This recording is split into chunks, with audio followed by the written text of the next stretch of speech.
여러분 안녕하십니까? 한 주간의 글로벌 이슈를 몰아보는 주간 글로벌 인사이트 최대환입니다. 6월 셋째 주 글로벌 열쇠 말입니다. 지금 만나보시죠.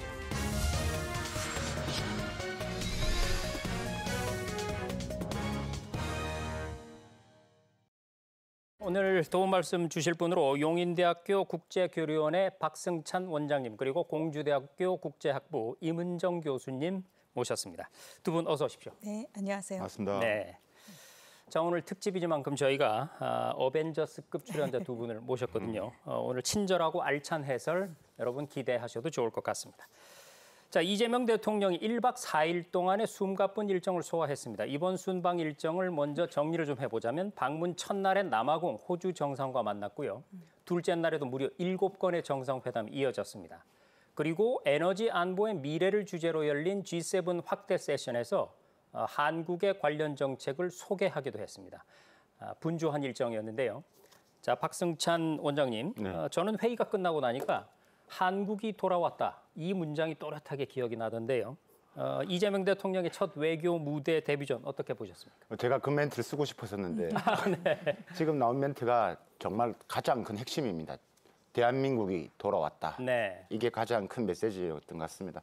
그러니까 6개월 동안 이미 좀 멈춰져 있던 우리 대한민국의 이 정상회의가 이제 시작이 됐다. 그러니까 선진국으로서 대한민국의 존재감을 좀 알릴 수 있는 출발점이었고 또 이재명 대통령께서 말씀하신 국익 실용외교의 출발점이었다라고 저는 판단이 들고 특히 인상이 남았던 것은 이게 뭐 우리가 영상에서 봤다시피 계속 웃으시면서 친화력을 가지고 계속 공감대를 만들어가는 것 같아요. 예를 들면 뭐 브라질 대통령하고 또 손영공 시절에 그렇습니다. 예, 그 스토리를 가지고 또 같은 친구를 만들어내고 또 한편은 영국 총리 같은 인권 변호사, 그러니까 공통 분모를 찾아내서 가깝게 만드는 그런 능력이 있다. 그래서 전반전을 총평해서 제 입장에서는 정말 뭐 한 90점 이상이 들을 수 있을 만큼 성공적이었다라고 저는 평가하고 싶습니다. 네, 지금 방금 얘기를 나눴듯이 가장 관심을 모았던 트럼프 미국 대통령과의 만남이 아쉽게 불발됐습니다.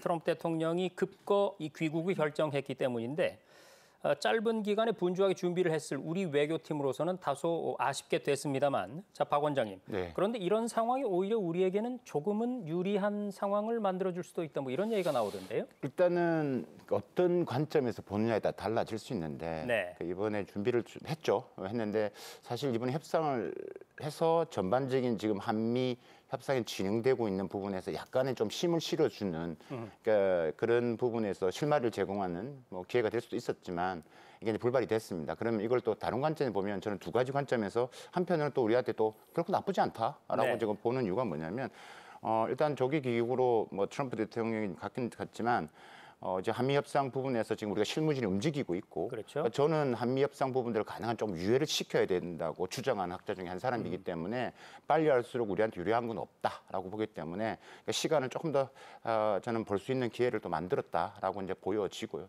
첫 번째가 이제 그거고 두 번째는 이번에 하면서 또 다른 나라 정상들하고 또 긴밀한 또 이야기를 소통을 더 많이 했죠. 그러니까 다른 국가들의 외교 스킨십을 또 강화하는 또 계기가 됐기 때문에 뭐 이걸 꼭 나쁘게만 볼 필요는 없다. 그래서 말씀 뭐 하셨다시피 지금 이번에 참가한 국가들의 면면 자체가 정말 이 미중 패권 전쟁 시대에 있어서 매우 중요한 나라들이고 또 뭐 일본과도 그렇지만 뭐 이 G7에 있는 여러 유럽 국가들하고도 우리가 협력할 부분들이 많기 때문에 저는 이 부분에서 좀 더 두 가지 측면에서 저는 뭐 긍정적으로 보고 있는 편입니다. 네, 우리 박 원장님의 설명을 제가 이렇게 한번 정리를 해볼까요? 외교 무대에서는 미안하면 지는 거다. 그렇죠? 그래서 상호주의가 원칙이기 때문에 작은 약속이라도 어긴 쪽이 그만큼 그 다음 만남에서 뒤로 물러나게 돼 있다. 이런 부분 우리에게 조금은 유리한 입지로 작용하길 기대해 보겠습니다. 자, 임 교수님. 네. 대통령실에서는 이제 가장 빠른 시일 안에 한미 정상회담을 다시 추진하겠다. 네. 이런 입장입니다. 다음 만남의 기회가 언제일지 궁금한데 네덜란드에서 다음 주에 열리는 나토 정상회의. 네. 가장 유력하지 않겠습니까? 네, 아무래도 이게 있기 때문에 지금 이제 또 가시지 않겠나 싶은 그런 가능성이 높아지고 있는데요. 네. 물론 지금 여당 내지는 이 여권 내에서는 여러 가지 설왕설래가 있는 것으로 압니다.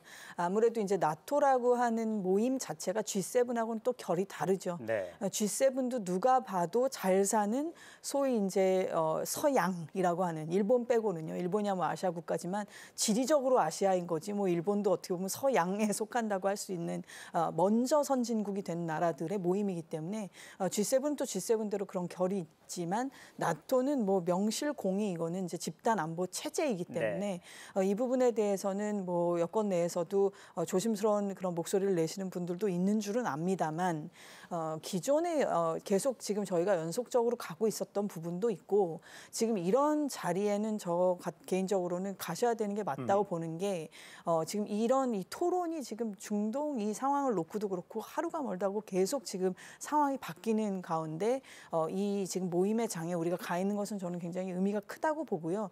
지금 오히려 지금 트럼프가 안 오지 않을까라는 지금 이런 지금 추측들도 나오고 있어서 너무 우리가 이제 미국 대통령만을 생각해서 미국 대통령을 만나는 것이 최우선이기 때문에 나토에 간다라기보다는 여러 가지 이제 전략적 차원에서 나토를 가시되 그 모임에서 또 트럼프하고도 자연스러운 또 첫 만남이 있으면 좋겠다라는 그런 바람입니다. 그러나 그것에 너무 뭐라 그럴까 앞서 우리 원장님께서도 말씀해 주셨듯이 또 다른 기회도 있을 수 있기 때문에 그것 자체에 너무 크게 걱정하거나 연연하지는 않아도 되지 않나라고 생각합니다. 네, 잘 알겠습니다. 네, 여러분께서도 들으셨겠지만 이재명 대통령이 한일 관계를 앞마당을 같이 쓰는 이웃집이다라고 얘기한 것이 상당히 인상적이네요.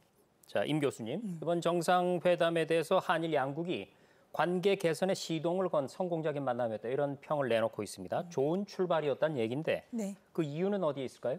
아무래도 이제 올해가 60주년이죠. 국교 정상화 60주년이 되는 해여서 지금 앞서서 이시바 총리 영상에도 말씀이 있었습니다만 이번 주 이제 월요일 같은 경우에는 아주 저도 사실 그 자리에 있었는데요. 정말 많은 분들이 오셔서 그 60주년을 그 기념하는 그런 행사에 그 주한 일본 대사관이 주최하는 행사에 많은 분들이 모였습니다. 60이라는 숫자가 뭐 우리 동양 문화권에서도 갖는 의미도 크고 지난 60년을 이렇게 회고해 볼 때에 뭐 어떻게 보면 이제 우리가 일본을 열심히 쫓아가고 그랬던 시절이 있었고 또 일본은 뭐 당연히 우리에 대해서 그런 식민 통치를 했었던 그런 과거가 있기 때문에 뭐 또 당연히 사죄해야 될 부분이 있었고 또 도와줘야 되는 부분이 있었고 그런 관계였다가 어떻게 보면은 좀 수직적이지까지는 않았다 하더라도 좀 계층적인 관계였었죠. 그러나 그것이 이 대한민국이라고 하는 국가가 이렇게까지 경제적으로 발전을 하고 경제적인 것뿐만이 아니라 뭐 문화적으로나 기술적으로나 이렇게 이제 위상이 뭐 G7에도 당연히 가야 하는 그런 나라로 된 만치 이제 한일 양국의 관계라고 하는 것이 과거와는 굉장히 많이 달라졌습니다. 훨씬 더 수평적이 됐고 이제 어떻게 해야 그 상호 보합적인 부분을 더 늘릴 것인가를 고민하면서 한편으로 경쟁도 하는 이런 관계가 됐는데 특히 이 지금 세상을 둘러볼 때에 우리 국민들께서도 이렇게 세상을 우리 글로벌 인사이트도 그런 지금 여러 인사이트를 주시지만 세상을 둘러볼 때 지금 한국하고 일본이 옥신각신 지금 싸울 만한 그런 상황이 아니라는 것은 두 나라가 충분히 공감할 만한 상황이라고 봅니다.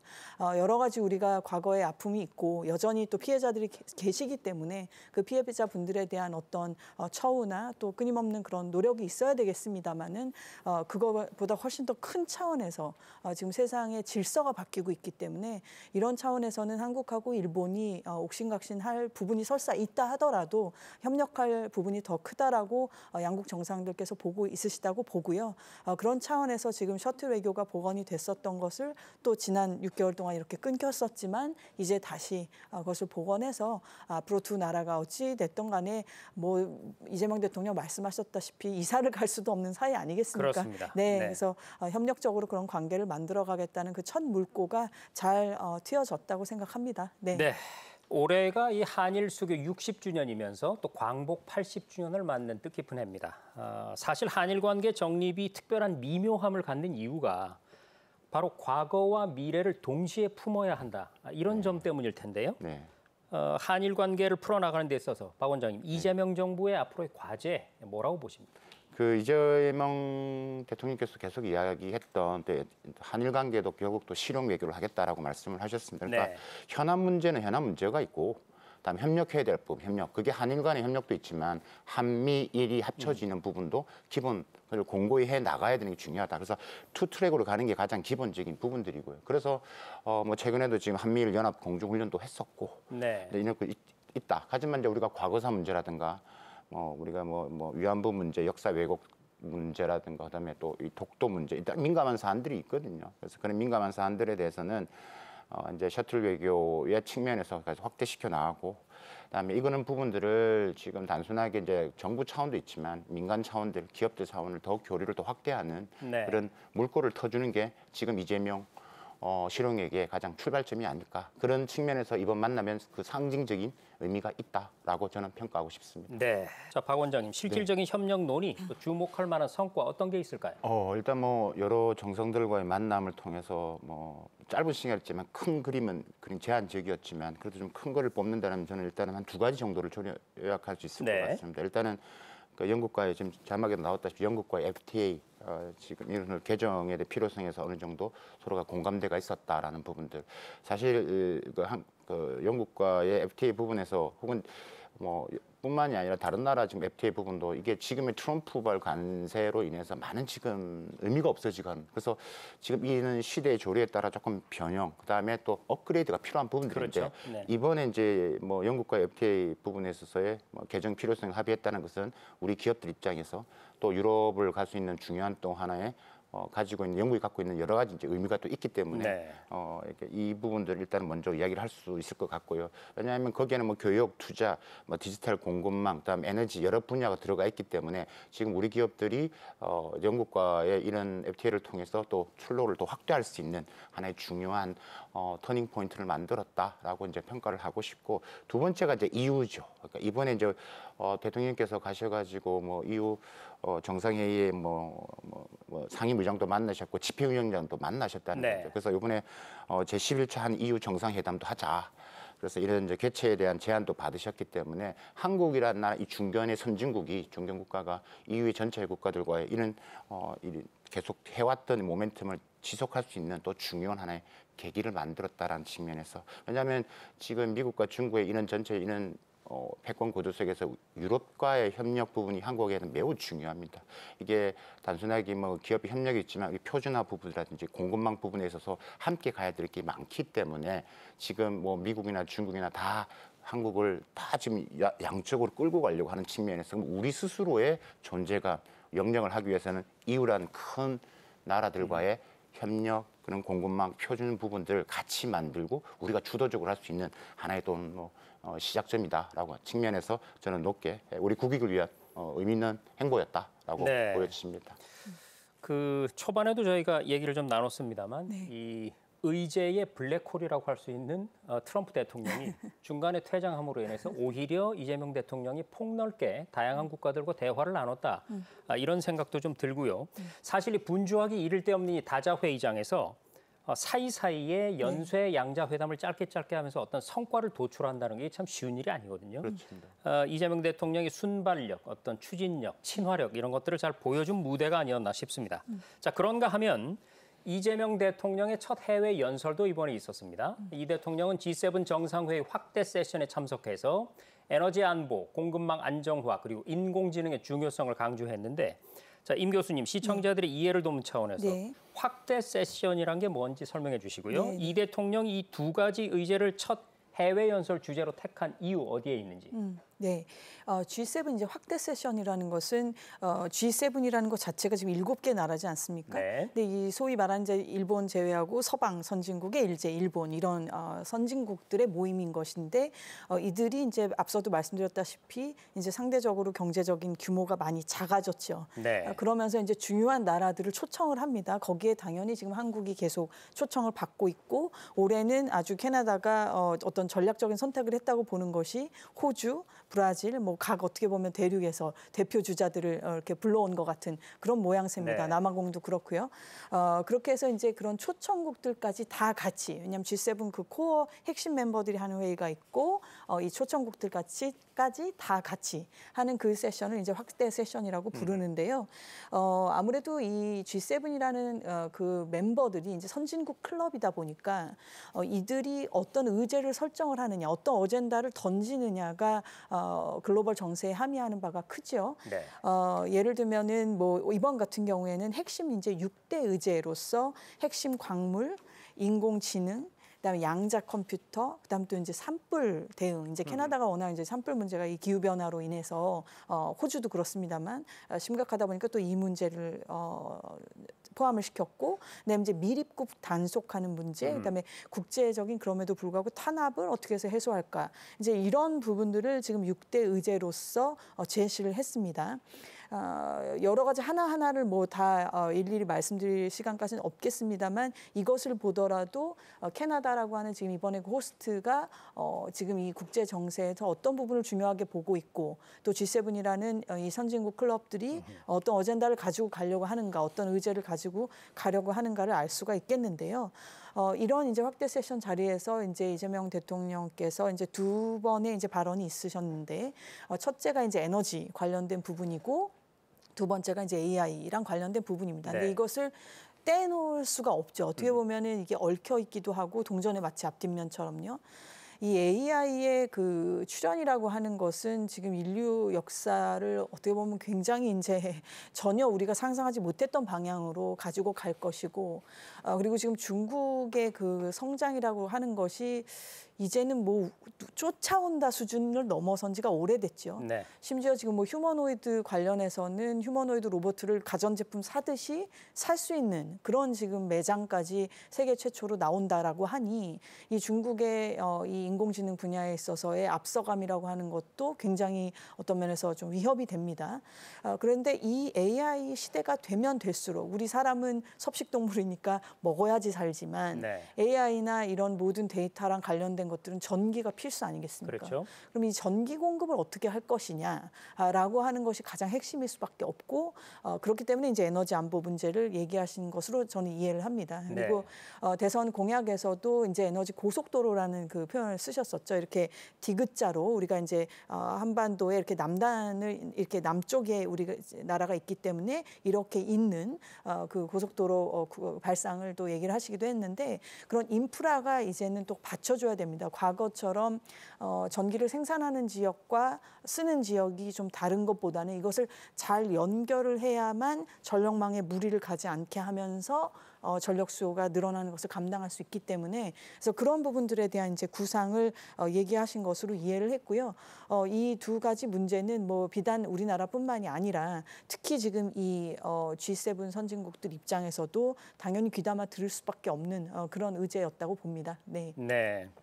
중간에 먼저 회의장을 이탈하긴 했으나 이분 이야기를 우리가 안 할 수는 없습니다. 트럼프 대통령의 돌발 행보, 그 여파는 공동 성명으로까지 이어졌습니다. 통상 G7 정상회의 폐막 이래 포괄적인 공동 성명을 채택하는데 이번 회의에서는 합의가 가능한 사안에 대해서만 개별적으로 공동 성명이 나왔죠. 네. 이게 이제 다 모여서 합의가 모여서 그러니까 포괄적인 공동 성명이죠. 그러니까 커뮤니케라는 것들이 나와야 되는데 네. 이게 조기에 이제 퇴장을 하셨으니 안 됐죠.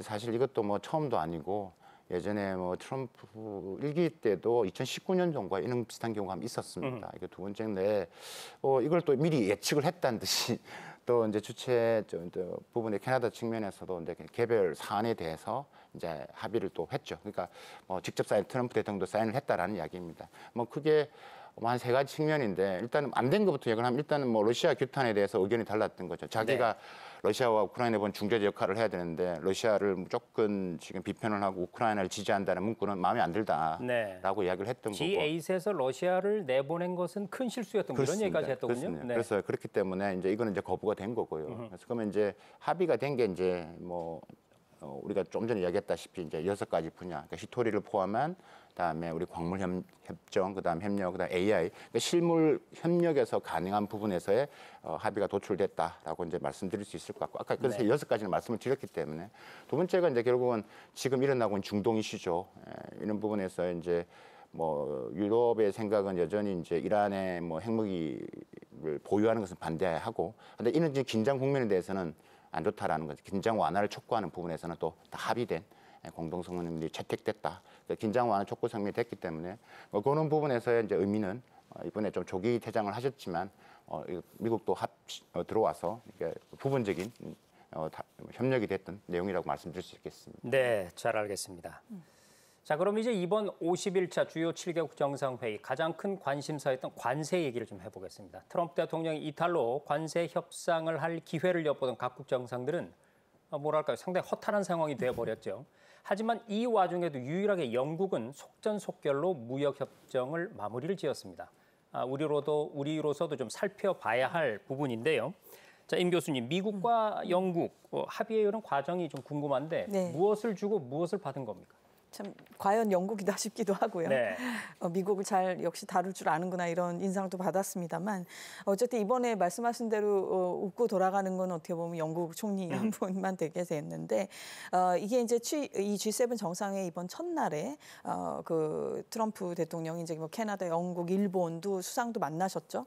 했지만은 결국은 뭐 이게 다 잘 어그러지고 지금 영국하고만 이렇게 사인된 것인데요.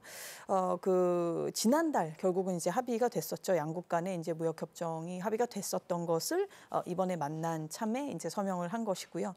미국이 이제 그 소위 지금 저희가 전 세계가 지금 바라보는 날짜가 7월 9일인 이유는 네. 그 상호 관세라고 하는 것이 지금 90일간 유예를 하겠다라고 한 것이 4월 9일부터이므로 지금 7월 9일이 그것이 시한이 끝났죠. 네, 네. 끝나게 되는 것이지 않습니까? 그래서 그 전에 지금 아마 성사가 된 것은 지금 거의 뭐 영국밖에 없지 않을까 싶은 그런 지금 추정을 해보는데요. 어쨌든 이제 뭐 영국은 뭐 기본적으로 무역 적자가 미국이 경험하는 그 무역 적자라는 것이 뭐 예를 들면 한국이나 뭐 일본처럼 그렇지 않은 것이기 때문에 좀 또 등치시켜서 이렇게 비교하기가 쉽지 않은 또 사례일 네. 수도 있겠습니다만 어쨌든 영국산 그 철강과 알루미늄에 대해서는 기존 25% 관세는 당분간 유지가 됩니다. 그러나 이제 영국이 공급망 이제 보안 그다음에 이제 생산 시설 소유권과 관련해서 이제 미국의 요구 사항을 좀 충족시켜 주려고 하는 그런 노력을 좀 조건으로 제시를 한 것 같아요. 그래서 이제 소위 철강과 알루미늄 등에 대해서 최애국 대우 관세율을 적용하도록 할당량을 신속하게 결정을 하자 이런 식의 이제 쿼터 물량을 이제 받은 건데요. 네. 그 쿼터에 대해서는 그러니까 관세를 달리 적용을 하는 그런 방식을 취한 거죠. 그거는 대가로 그러면 영국이 무엇을 제시를 했느냐라고 했었을 때에 영국 정부는 이제 미국산 소고기에 대해서 이제 13,000톤까지 무관세로 이제 시장을 개방하기로 한 것이고 또 이제 100억 달러 이제 우리 돈으로 환산하면 뭐 13조 한 6,600억 원 정도 되는 규모로 보잉 항공기를 또 구매를 하겠다. 이제 이런 식의 이제 카드를 제시함으로써 이 철강 알루미늄 부분에서 그 25%가 아닌 환율로 관세로 받을 수 있게끔 일정 쿼터에 대해서는 그런 지금 거래를 한 것이지요. 그래서 이런 것들이 글쎄요. 지금 그 일본의 경우도 조금 후에 또 말씀을 나누겠습니다만은 일본의 경우에도 이제 이시바 총리가 이런 어떤 패키지 딜을 해보려고 했습니다만은 아직까지는 지금 성과를 못 이루고 있는데 꼭 그러니까 이거의 철강이니까 철강이다라기보다는 철강에 대해서 그럼 미국이 민감하게 생각하는 소고기 부분을 그렇죠. 우리가 받아주는 이런 식의 지금 어쨌든 딜을 했다는 것은 다른 나라들에게도 좀 함의하는 바가 있지 그렇습니다. 않나. 네, 이렇게 봐야 될 것 같습니다. 반드시 동종일 네. 이유는 없다는 것이죠. 네, 네. 결국 바꾸면 다 달러가 되니까요. 돈으로 바꾸면 네. 똑같기 때문에. 네. 자, 그렇지 않아도 일본 얘기를 할 생각이었습니다만 일본도 관세 협상이 상당히 급한 상황이지만 그리고 미일 정상 간 만남이 이루어졌는데도 합의는 불발이 됐습니다. 우리가 상당히 눈여겨볼 만한 부분인데요. 자, 박 원장님, 네. 합의를 본 영국과 그러지 못한 일본 어떤 차이가 있는 거죠? 일단 뭐 앞에서 교수님께서 말씀을 하셨는데 일단 사실 이게 영국이 유일하게 이번에 이제 서명을 했지만 타결을 본 것도 영국이 먼저였고 네. 이게 이슈가 이제 그 전에도 계속 나왔던 이슈였는데 사실 그때 나왔을 때도 사실 뭐 저 같은 저 입장에서 많은 또 전문가 입장에서는 매우 이렇게 이상하지 않다. 그러니까 어차피 미국이 흑자를 보고 있는 나라이기 때문에 네. 크게 지금에 보여지는 아까 말씀하셨던 주고받는 부분에서 매우 쉽게 될 것이다라고 이제 예상을 했던 부분들이죠. 근데 일본과 한국은 다르죠. 그러니까 일본이 지금 이제 미국의 무역 적자국을 보면 당연히 중국이 1등이지만 아마 우리나라가 6, 7위가 될 거고 하면 일본이 한 8위 정도 될 겁니다. 그래서 거의 비슷하거든요, 일본하고. 그래서 그 일본과 우리나라 같은 경우는 흑자국입니다. 그러니까 미국 입장엔 적자국이죠. 그러니까 네. 완전히 달라질 수밖에 없다. 그래서 이게 다른 입장이 놓여 있다라고 말씀을 드리고 있을 것 같고요. 그래서 이번에 일본과는 협상이 또 계속 진행되고 있지만 이시바 총리가 그 전에 했던 여러 가지 이제 워딩을 보면 가능한 좀 길게 끌고 가겠다. 그러니까 일본도 마지막까지를 끌고 갈 생각이었던 것 같습니다. 그러니까 이번에 꼭 하려고 많이 주려고 노력하진 않았다라는 네. 거죠. 그래서 일본도 우리가 하는 걸 더 보려고 할 것이고 아하. 우리는 일본 하는 걸 더 보려고 한다는 겁니다. 그래서 이번에도 언제쯤 할 것이냐를 할 때 뭐 그걸 가르쳐 줄 필요는 없을 것 같다. 그래서 자동차 관세 주요 사안에서 여전히 입장차가 있다라는 부분들인데 그래서 일본도 사실 준비되어 있는 여러 가지 선물이 있을 것이고 미국이 관세를 낮춰주는 대신에 근데 그런 부분에서 아직까지 다 풀지는 않았던 것 같습니다. 제가 볼 때는. 그래서 뚜렷한 견해 차이가 있다라고 말씀을 드릴 수 있을 것 같고 일단 이게 지금 아까 TRQ 관세 면세 할당 이게 쿼터거든요. 어느 정도까지만 무관세고 나머지는 내는 거기 때문에 이 부분에서 지금 멕시코가 지금 하고 있는 것도 좀 보고 있거든요. 철강 부품국에서도 그런 걸 보면서 충분히 하겠다라는 게 일본의 속내인 것 같습니다. 그렇습니다. 얘기에 집중을 하다 보니까 어느새 시간이 이렇게 됐습니다. 이제 마무리를 좀 지어야 될 것 같은데요. 이재명 대통령의 G7 정상회의 참석, 그 성과와 의미를 좀 정리해 볼 시간입니다. 먼저 이문정 교수님, 총평을 좀 부탁드릴게요. 네, 처음 그것도 정말 인수위도 없이 이렇게 출범한 정부가 며칠 되지 않아서 이런 큰 회의에 가셨다는 것 자체가 큰 도전이었고 그에 비해서 좋은 그래도 성과를 가지고 오셨다고 생각을 합니다. 우리나라 그 외교 정책에 있어서 물론 우리는 북한이라는 존재가 있기 때문에 참 이게 어렵습니다만 과거의 어떤 이념적인 부분이라든지 아니면은 자주 국방이라든지 이런 식의 어떤 단순 논리로는 지금 살아남을 수가 없는 세상이 돼버렸습니다. 이미 복합 위기 시대라고 표현을 하니까요. 기술도 계속해서 발전을 시켜야 되고 물론 자강을 해야 되고 한편으로는 동맹뿐만이 아니라 이런 유사국 입장 국가들과의 협력도 중요하기 때문에 이런 다자 외교의 틀은 한국으로서는 굉장히 소중하게 앞으로도 생각하시길 그런 바람입니다. 네, 잘 알겠습니다. 총평해 주셨고요. 그러면은 박 교수님, 이재명 대통령의 외교 기조가 이번 이 G7 회의에서 윤곽을 드러냈다 이렇게도 볼 수가 있을 텐데 앞으로 이재명 정부의 외교 일정과 기조 전망해 주시죠. 일단은 나토 지금 가장 눈앞에 다가왔기 때문에 그러니까 다자 측면에서 이것은 중국과 러시아의 눈치를 볼 필요는 없다. 근데 우리가 하고 싶은 우리의 국익을 위한 부분 측면을 하면 되는 거고 어느 특정 국가를 배제하기 위해서 가는 게 아니기 때문에 그런 전반적인 입장을 이야기하면 될 것 같고 제가 관심 있는 게 이제 메모드급 행사가 10월 말에서 11월 초에 있는 바로 우리 경주에서 열리죠. 이게 잘하면 트럼프 대통령도 오고 시진핑 주석도 온단 말입니다. 지금부터 하는 국익 실현 계획을 잘했을 때 우리의 존재감이 커졌을 때 정말 대한민국에서 미중 간이 만나게 하는 어마어마한 일이 벌어질 수 있다. 그런 측면에서 이번에 G7에서 펼쳐진 우리 국익 실용에게는 의미가 있고 이런 부분들을 자강에 기반을 해서 영향을 키워나간다면 아마도 이제 정말 대한민국의 존재감이 10월, 11월 초에 열리는 에펙 정상회담을 통해서 아마 정말 더 알려줄 수 있는 큰 계기가 되지 않을까라고 저는 기대하고 있습니다. 네, 지금까지 6월 셋째 주 글로벌 인사이트였습니다. 시청해 주신 여러분 고맙습니다.